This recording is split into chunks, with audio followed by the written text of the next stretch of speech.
함께 읽을 말씀은요, 로마서 4장 9절에서 17절까지입니다. 로마서 4장 9절에서 17절, 제가 한 절, 여러분이 한 절 교독하여 읽도록 하겠습니다. 그런즉 이 복이 할례자에게냐 혹은 무할례자에게도냐, 무릇 우리가 말하기를 아브라함에게는 그 믿음이 의로 여겨졌다 하노라. 그런즉 그것이 어떻게 여겨졌느냐, 할례시냐 무할례시냐, 할례시가 아니요 무할례시니라. 그가 할례표를 받은 것은 무할례시의 믿음으로 된 의를 인친 것이니, 이는 무할례자로서 믿는 모든 자의 주상이 되어 그들도 의로 여기심을 얻게 하려 하심이라. 또한 할례자의 조상이 되었나니 곧 할례 받을 자에게뿐 아니라 우리 조상 아브라함이 무할례시에 가졌던 믿음의 자취를 따르는 자들에게도 그러하니라. 아브라함이나 그 후손에게 세상의 상속자가 되리라고 하신 언약은 믿음으로 말미암은 것이 아니요 오직 믿음의 의로 말미암은 것이니라. 만일 율법에 속한 자들이 상속자이면 믿음은 헛것이 되고 약속은 파기되었느니라. 율법은 진노를 이루게 하나니 율법이 없는 곳에는 범법도 없느니라. 그러므로 상속자가 되는 그것이 은혜에 속하기 위하여 믿음으로 되나니, 이는 그 약속을 그 모든 후손에게 굳게 하려 하심이라. 율법에 속한 자에게뿐만 아니라 아브라함의 믿음에 속한 자에게도 그러하니, 아브라함은 우리 모든 사람의 조상이라. 함께 읽겠습니다.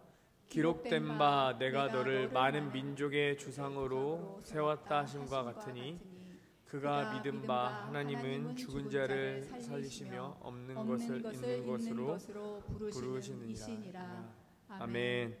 할렐루야. 여러분께서 기도해 주셔서 올림픽 국립공원으로 잘 다녀왔습니다. 하루에, 나중에 기록을 보니까 하루에 8에서 10마일 정도씩 걸었던 것 같아요. 기도해 주셔서 날씨도 너무 좋게 잘 쉬었다고 해야 될지,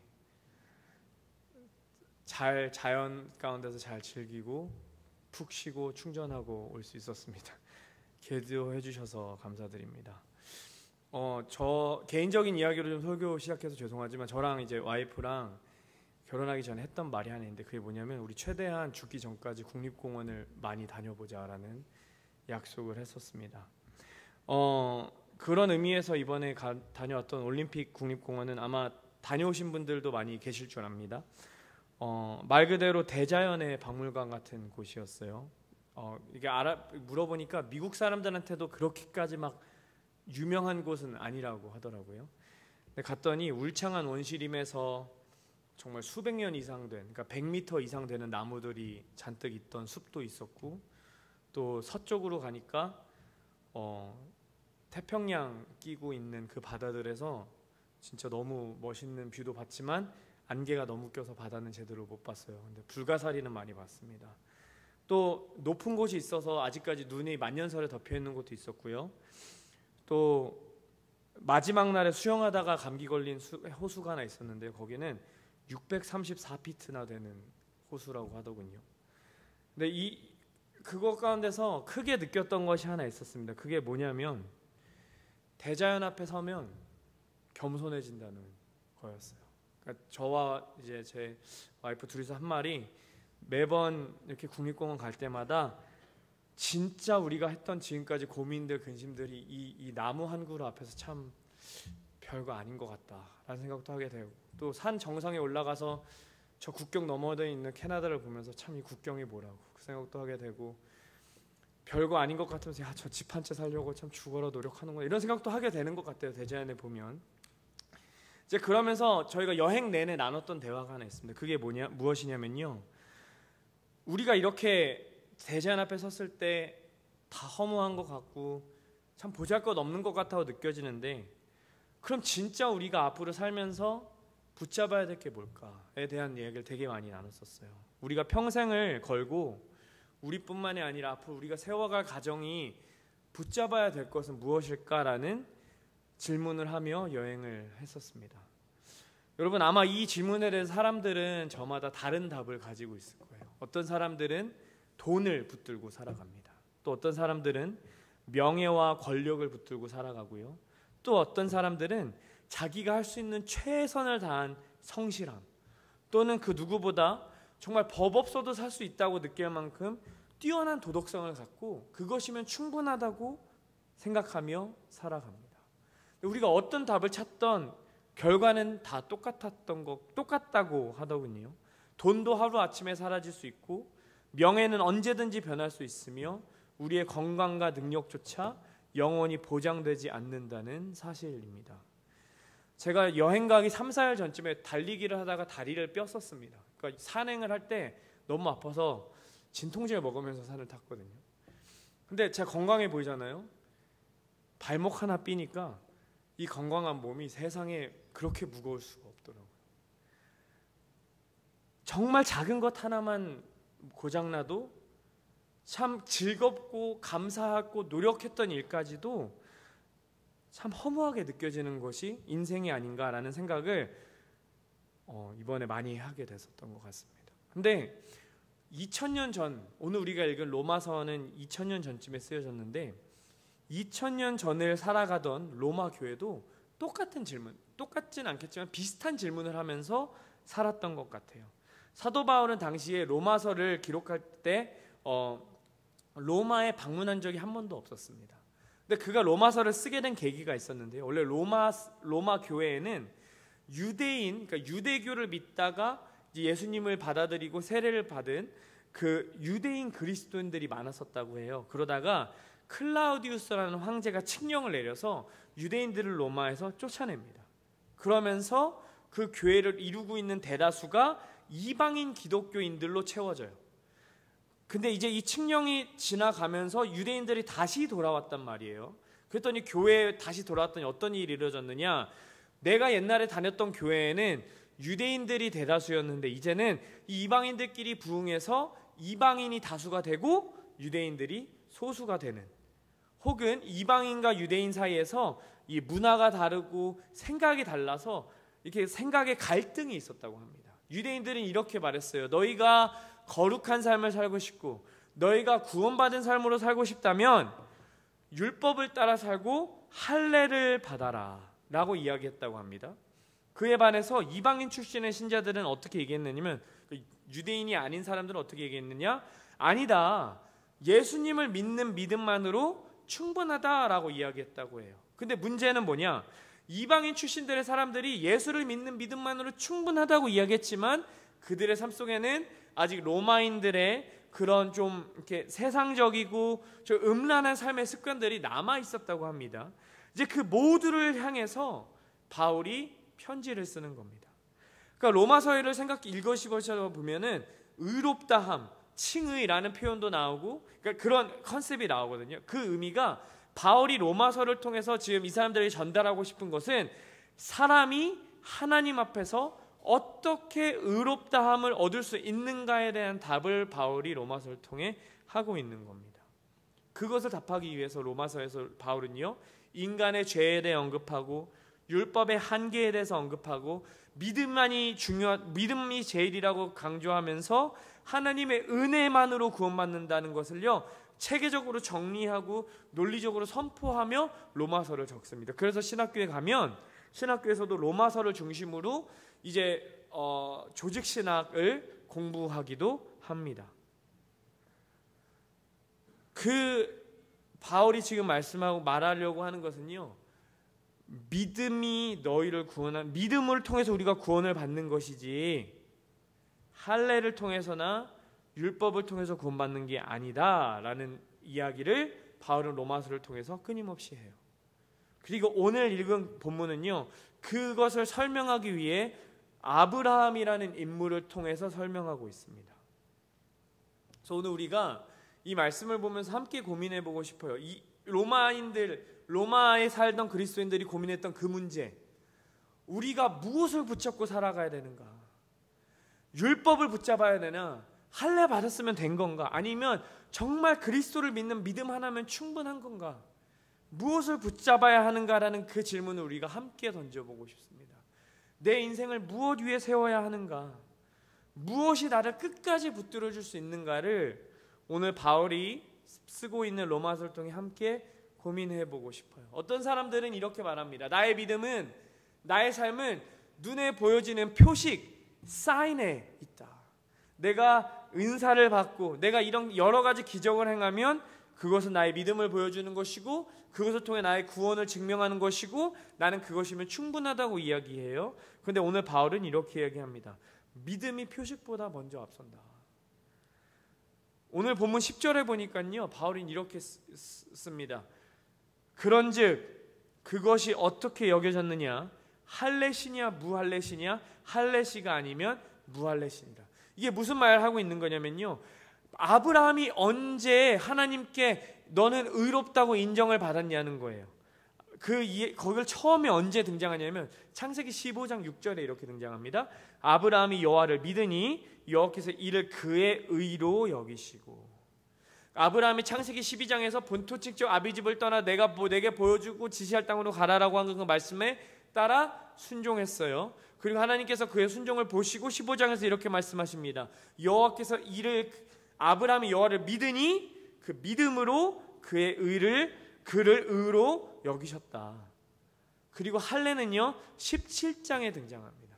그러니까 바울은 지금 무슨 말하고 있냐면요, 아브라함이 할례를 받기 전부터 그는 의로웠어 라고 쓰고 있는 거예요. 이게 왜 중요하냐, 이 순서가 왜 중요하냐면요,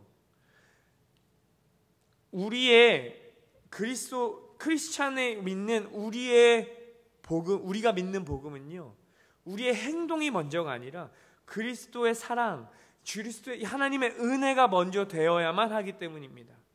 만약에 우리가 눈에 보이는 표식을 통해서 내가 무엇을 해야만 은혜를 받는다고 한다면 그게 문제가 뭐가 되느냐? 그러면요, 구원은 하나님께 속한 게 아니라 내게 속한 게 되기 때문이에요.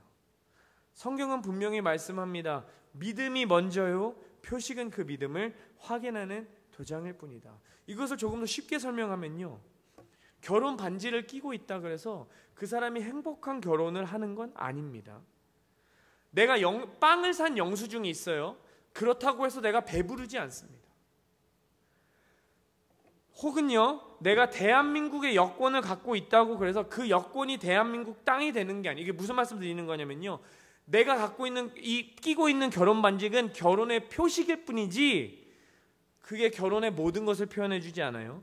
내가 빵을 산 영수증을 갖고 있다는 것은요, 영수증을 샀다는, 그 빵을 샀다는 거에 표식일 뿐이지 내가 그것을 먹지 않으면 나는 배부르지 않다는 거예요. 내가 여권을 들고 있다면 그 여권이 나로 하여금 너는 한국 사람이야, 너는 미국 사람이야 라는 걸 증명하는 것 뿐이지 그 여권이 그 외에 어떤 힘을 가지고 있다는 것은 아닙니다. 이것을 신앙적으로 갖고 와 보겠습니다. 내가 세례를 받았어. 내가 언젠가 성찬에 참여했어. 내가 이런 직분을 갖고 있어. 내가 이런 사역을 하고 있어. 눈에 보여지는 것들은요, 물론 구원받은 사람들은 그것을 행합니다. 그렇지만 내가 그것을 행한다고 해서 구원받았다는 것은 아니라는 거예요. 내가 섬기고 있는 섬김의 자리, 내가 하고 있는 사역들, 내가 받은 세례, 내가 주일 혹은 성찬 주일이라든지 어떤 주일날 하고 있는 성찬들은요, 내가 구원받았던 거에 표와 인, 이것을 영어로 하면 sealed, 그러니까 하나님께서 그것을 구원받았다고 인치신 것일 뿐이지 그것을 한다 그래서 우리가 구원받았던 의미가 아니라는 것입니다.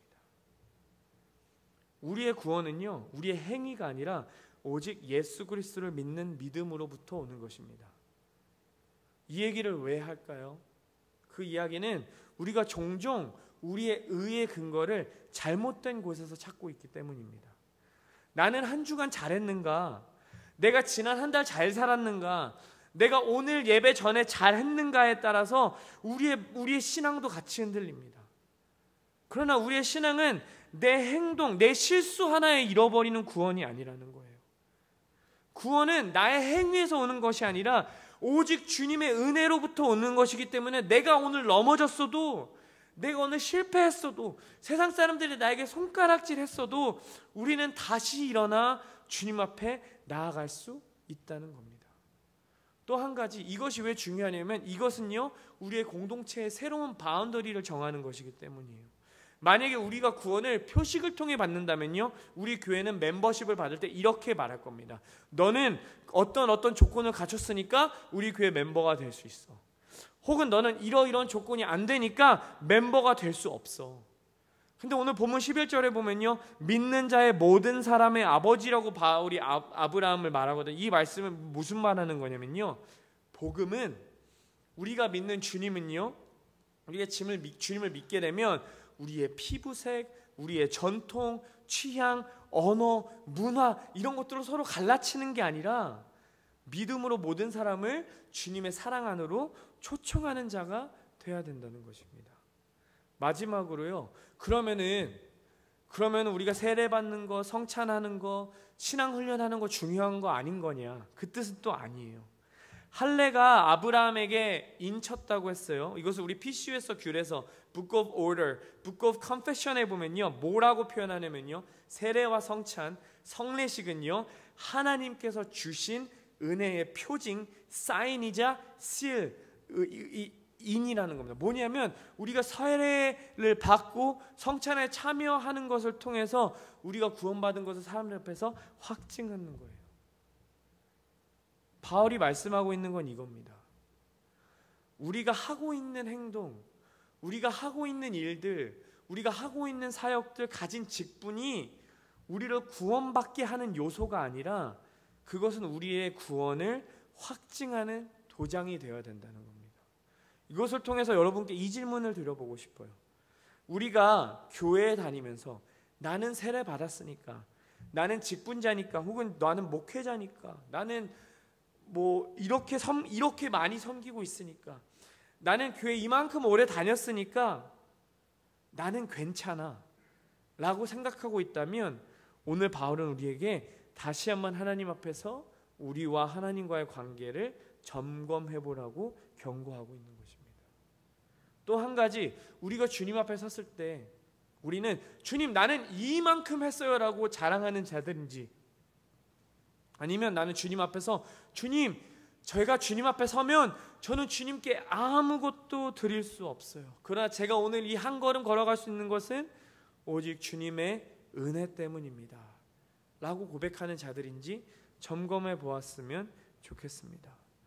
또 어떤 사람들은 이렇게 말합니다. 나는 하나님 보시기에 성경이 말하는 것에 잘못된 거 아무것도 안 해. 나는 늘 옳은 선택만 했고 나는 올바르게 살았어. 이게 저와 같이 목회자 자녀로 컸고 목사가 된 사람이 가장 많이 한 착각이라고 해요. 나는 늘 교회에서 자랐고 나는 늘 성경으로 컸고 그래서 나는 하나님하고 관계 너무너무 괜찮아 라는 생각. 그러나 오늘 바울은 이렇게 말씀해요. 믿음은 율법을 초월한다.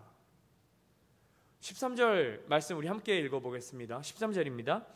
아브라함이나 그 후손에게 세상의 상속자가 되리라고 하신 언약은 율법으로 말미암은 것이 아니요 오직 믿음의 의로 말미암은 것이니라. 그러니까 지금 앞에서 바울은 할례 받은 것으로 구원받은 거 아니야 라고 하면서 더 급진적으로 이야기해요. 율법을 지켰다고 아브라함이 구원받은 건 아니야 라면서 여기에 뭐가 깔려있는 것이냐면요, 아브라함은요 모세가 태어나기 최소 400에서 500년 전에 살았던 사람입니다. 하나님이 이스라엘에게 율법을 언제 주셨냐면 시내 산에서 주셨어요. 그러니까 최소 아브라함은 우리가 지금 알고 있는 율법이라는 것이 세상에 등장하기 전에, 그 율법 서적이라는 것이 등장하기 전에 최소 400에서 500년 전에 살았던 사람입니다. 그러니까 바울은 이렇게 이야기하는 거예요. 아니야, 아브라함이 거룩해진 것은 그가 율법대로 살아서가 아니라 그의 믿음 때문이야. 여러분, 율법은 결코 구원의 조건이 될 수 없습니다. 바울은 15절에서 이렇게 말해요. 율법은 진노를 이루게 하나니 율법이 없는 곳에는 범법도 없으니라. 율법은 하나님의 거룩한 뜻을 보여줍니다. 동시에 우리의 죄를 드러내요. 무슨 말씀이냐면 율법의 역할은요 거울입니다. 우리로 하여금 우리 스스로의 모습을 보면서 내가 여기가 더럽구나, 내가 이것을 닦아내야 되는구나 라는 것을 알려주는 선생님이에요.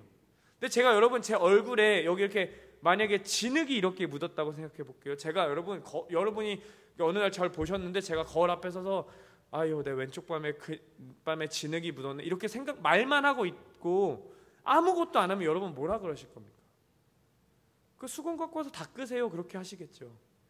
바울이 말씀하고 있는 것은 여러분이 율법대로만 사는 것이 충분하다고 생각하신다면 이거와 같다는 거예요. 아 내가 이게 더럽구나 닦아내야죠. 그 더러운 것을 씻어내야죠. 죄를 회개해야죠. 그것은 율법을 지키는 것만으로 행할 수 없다는 거예요. 왜냐하면 하나님의 약속은 오직 믿음만으로 붙을 수 있기 때문입니다. 만약 율법으로 약속이 주어진다면요, 우리는 하나님 앞에 이렇게 말할 수밖에 없습니다. 오늘 주님 저 이만큼 잘했으니까 오늘 예배에는 제게 은혜 주세요. 아니면 제가 한 주간 못 살았으니까 오늘 주일 예배는 꽝이네요. 하나님이 제게 은혜 주시지 않겠네요. 이런 식으로 우리가 신앙생활을 하고 있다면 우리의 신앙생활을 늘 흔들리고 불안정할 겁니다. 그러나 믿음으로 받은 은혜는 달라요. 하나님의 약속은 나의 성취와 나의 상태와 상관없기 때문입니다. 하나님의 약속은 그분의 은혜 위에 세워졌기 때문에 내가 비록 오늘 하나님 앞에 실수했어도, 내가 비록 오늘 주님이 말씀하신 율법을 지키지 못했더라도 우리는 여전히 하나님 앞에 설 수 있습니다. 그러면 도대체 율법을 왜 주셨을까? 갈라디아서 3장 24절에 이렇게 기록해요. 이같이 율법이 우리를 그리스도께로 인도하는 초동교사가 되어 우리로 하여금 믿음으로 말미암아 의롭다함을 얻게 함이라. 하나님이 우리에게 주신 율법을 주신 이유는요, 율법으로 하여금 우리의 목적지가 아니라 길잡이가 되길 원하셨기 때문이에요. 우리의 목적지는 오직 예수 그리스도이셔야만 합니다. 우리가 율법으로 앞에 봤을 때 나는 죄인이구나, 나는 정말 형편없는 죄인이구나라고 느꼈다면 우리는 거기서 절망하고 포기하면 안 되고요, 그것을 따라가서 어디로 가야 되냐면 결국 예수 그리스도 앞으로 나아가야 한다는 것입니다. 이것을 현대어로 바꿔보면요, 이런 거예요. 내가 내 신앙의 기준을, 내가 기도를 얼마나 했고, 내가 성경을 몇 독을 했고, 내가 기도원에 가서 나무를 몇 그루를 뽑았고, 내가 얼마나 많이 섬겼고에 두고 있다면, 그것이 잘못됐다는 것이 아니에요. 그것에 두고 있다면 우리는 우리 스스로를 한번 점검해 봐야 됩니다. 왜냐하면요, 율법이 기초라면 우리는 늘 넘어질 수밖에 없기 때문입니다. 율법 앞에서 우리는 늘 부족해요. 늘 죄인이에요. 그러나 믿음의 기초라면 우리는 다시 일어설 수 있습니다.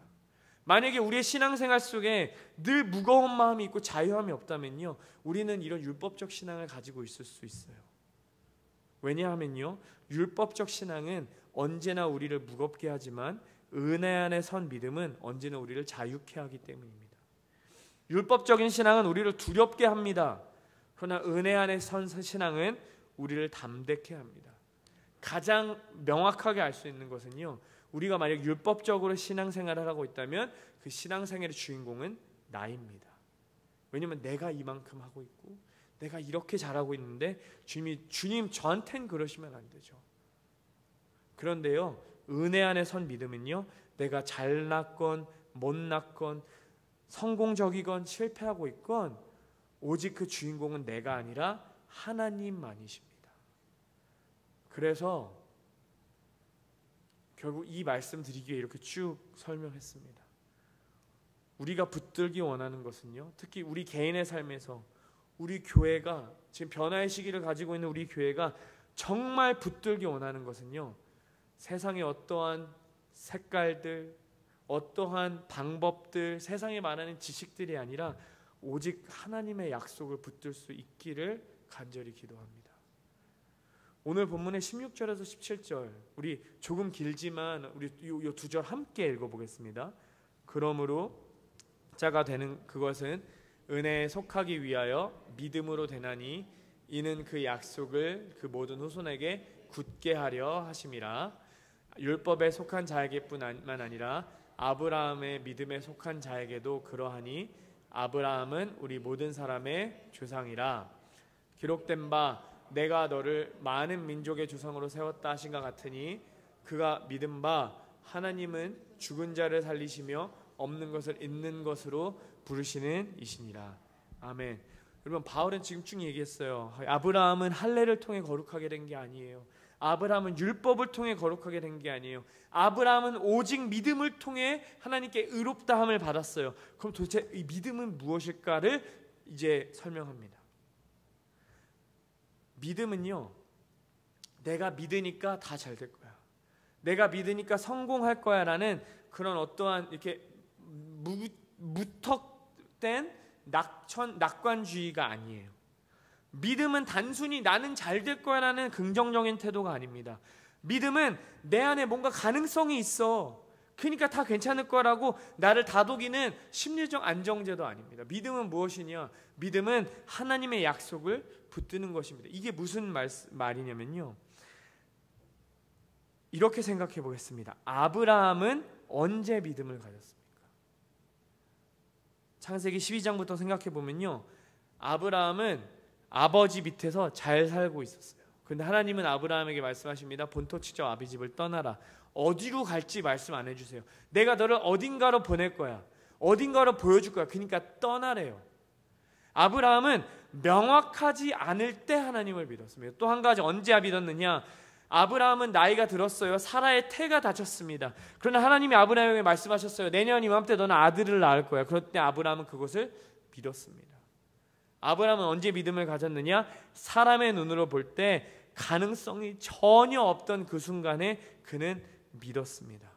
믿는다는 것은요, 믿는다는 것은 절망의 자리에서 절망을 바라보는 것이 아니라 그 너머에 계시는 하나님을 보는 것이라는 거예요.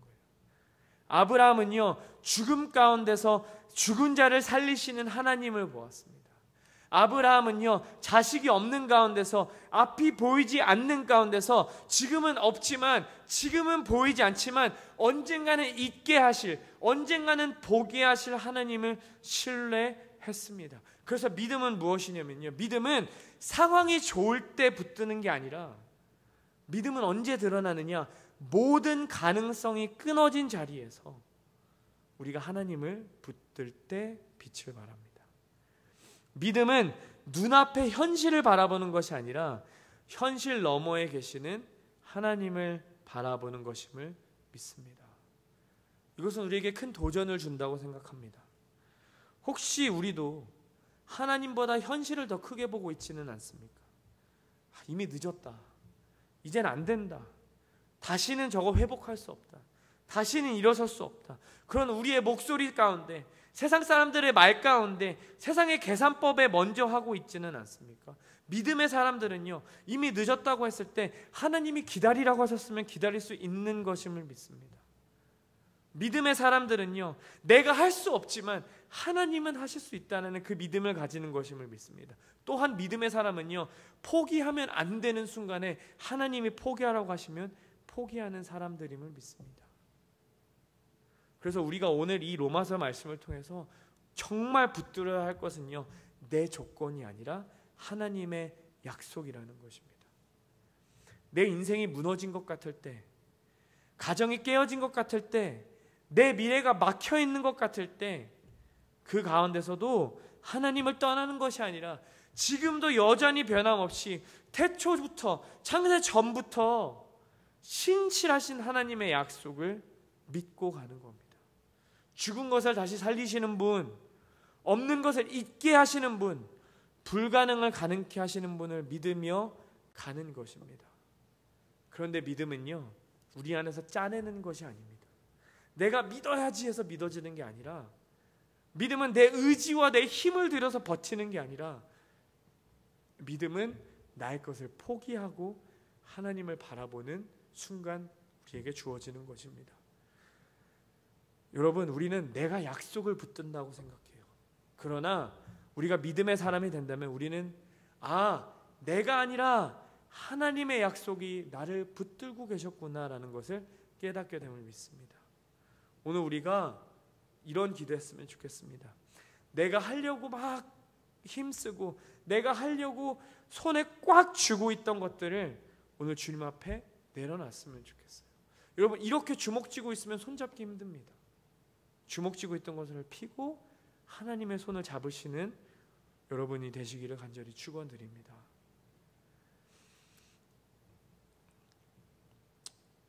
여러분, 우리가 북드는 것들은 우리를 결국에 무너뜨린다고 합니다.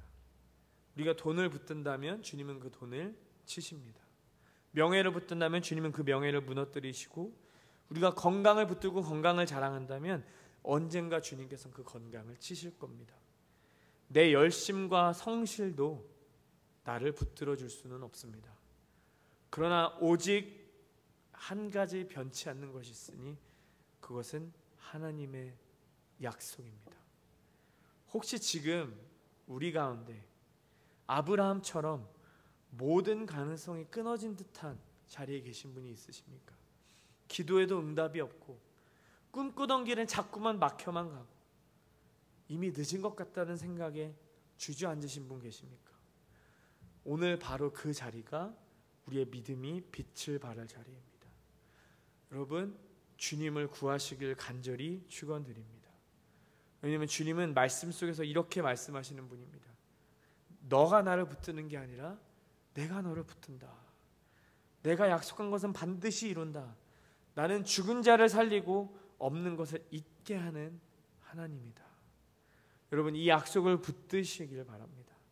아브라함이 믿음을 통해 의롭다함을 얻은 것처럼 우리도 믿음으로 약속을 붙들 때 하나님께서 우리를 의롭다 하시고 우리를 통해 약속을 성취하실 것을 믿습니다. 오늘 이 고백이 성도님들의 가정 가운데, 또 자녀들 가운데, 우리의 삶 가운데, 우리 교회 가운데 울려 퍼지기를 간절히 기도드립니다.